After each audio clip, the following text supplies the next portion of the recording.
Hi, and welcome to another episode of The Great Debate. He's Andy, I'm Dave. Thanks for joining us. Our topic for today, do sales quotas still work? Andy Cohen, what do you think?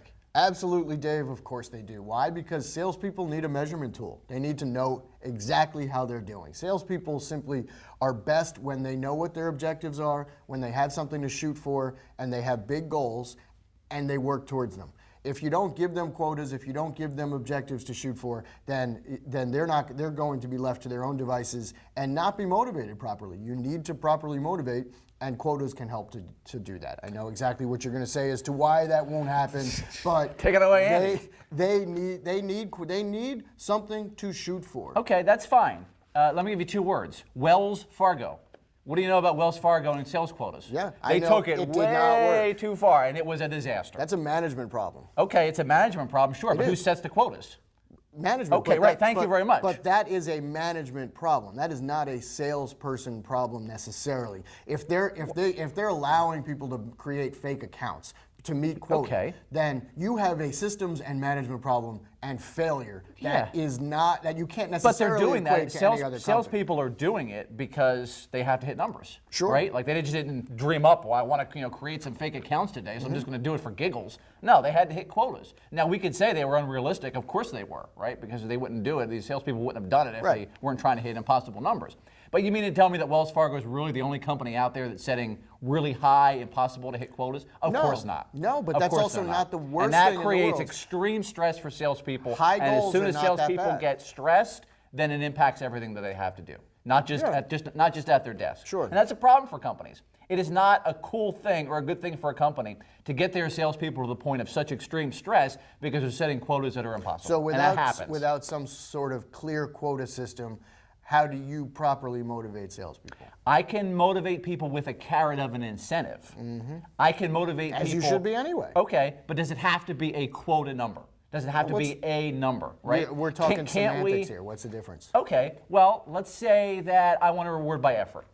Okay, instead of a specific number I'm trying to hit. Let's say there's companies out there that have tried this where they have their salespeople call and whoever gets the most no's, because they're rewarding effort, whoever gets the most no's gets a bonus. But what's the ultimate goal, Dave?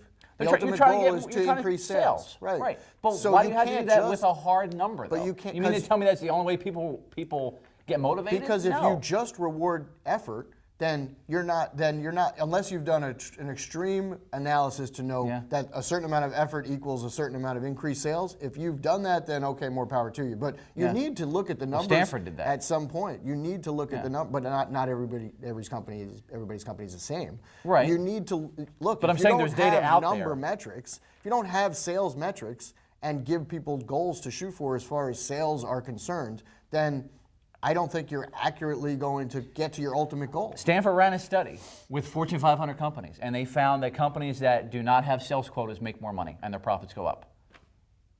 So that sounds like a good thing to me because their employees are being rewarded in different ways because they're not trying to game the system too, right? Like if you're almost to your quota, you hit your quota, then you pull back. Yeah. Or listen, that quota is going to be impossible for me to hit. I'm not going to bother. I'm just going to wait to the next cycle. That happens because as a salesperson, you have to game it out because you're playing the system that you're playing the game that that's been forced on you, right? So that's you're curtailing profits that way as a company. How's that good? And then you're not managing the quota system well, because you're creating false objectives. You need to be clear on what those objectives are as far as numbers are concerned, so that you know that people are actually continuing to work. If they reach quotas and then they have no motivation to go past that, then you've done something wrong in your quota system. Yeah. They need. And I think it's why I think it's a bad extreme system. goals. They need extreme goals that are past the quota, so that you can actually. How do you determine a fair quota system, though?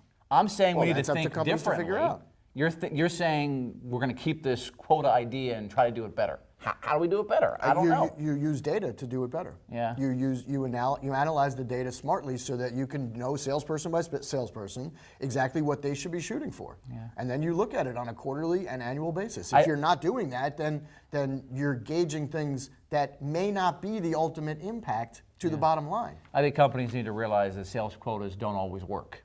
And they've always worked. That's the theory out there, right? Like, what are we going to do? We're going to have a sales quota because it's worked for 150 years.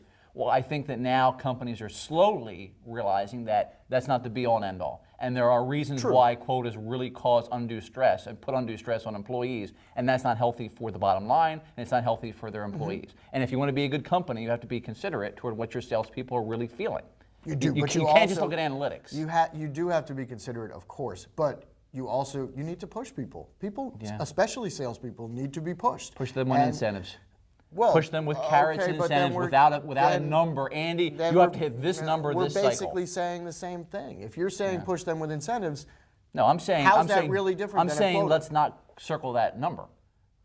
well, but you are because you're pushing them on an incentive, and how do you get to an incentive? You have to reach a certain point on something, whether it's sales or effort or yeses, nos, amount of calls you make. You're gauging them on something that they have to meet to Unless get, you gauge to get them as their a team. bonus that Unless you're you giving gauge them as a team.